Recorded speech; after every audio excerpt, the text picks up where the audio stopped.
On MySpace was the largest social network in the world until 2008.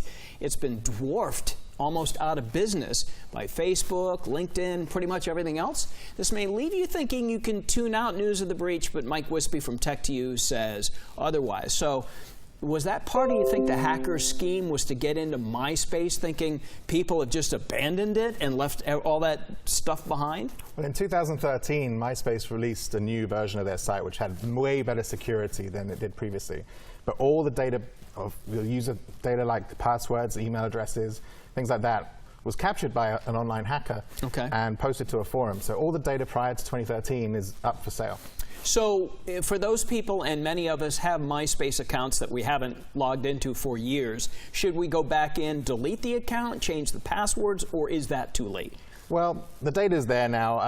I would just generally recommend changing your password anyway, because that's there. Make the data that they have useless to them.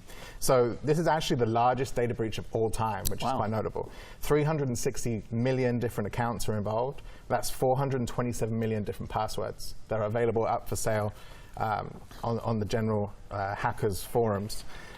So the problem is a lot of people use just one username and password for all their, I mean, I don't know if you do that, but I use Walt123ABC. There you go, you have that here. Just kidding. I just wonder if people sometimes do something that simple? It's actually remarkable how many people do that. Yeah, no kidding. Just use one username and password for every site they ever have, especially if they have like a Gmail account or online email account. That actually is like the key to all your other accounts, because you can reset passwords and then the links go to that email address. So if you have access to that, you have everything. So what should people do, what should they do now? Is it when you change your password, obviously you want something that's complicated? Yeah, there's a few things you can do. First of all, just go to leakedsource.com and make sure you can put your email address in there and check to see if you're on this hack list. But in terms of going on moving forward, use a password manager like LastPass. LastPass, okay. What that will do is that will generate a randomly generated password for you, really secure with numbers and special characters and uppercase, lowercase.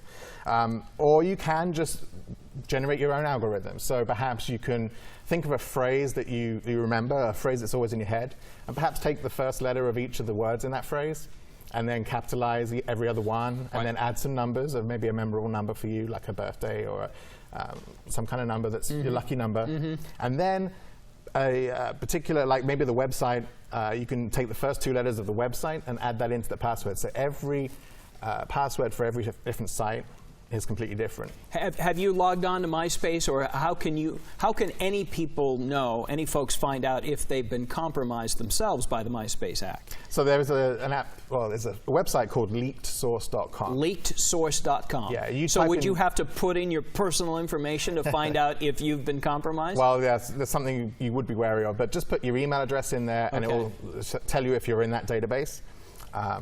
And if you are, just change it. And even if you're not, just change your password, because these things happen all the time. You know about the Target breach. Yeah, sure, absolutely. There's always something that comes up. So this is fresh. Use a password manager like LastPass and you'll be good to go forever. Okay. Do you have any other app of the week, app of the day? Yeah, we do have an app of the week. Okay. The app of the week this week is Capital. Now, Capital is spelt with a Q.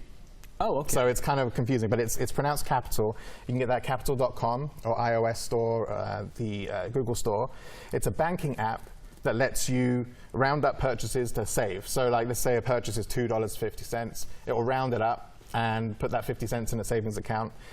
You can also create rules, like every time that you clock into work, it will put $5 into a vacation fund, things like that. So it's kind of a simple, if you do this, and you can set that up on the site. Yeah, and it's a free app, and there's no annual fees or no minimum balance that you need in there. It's all free. Wow, that's a good one. We like free, and we like good ideas like that. Mike Wispy, Tech2U, thank you so much. All right, Amy, over to you.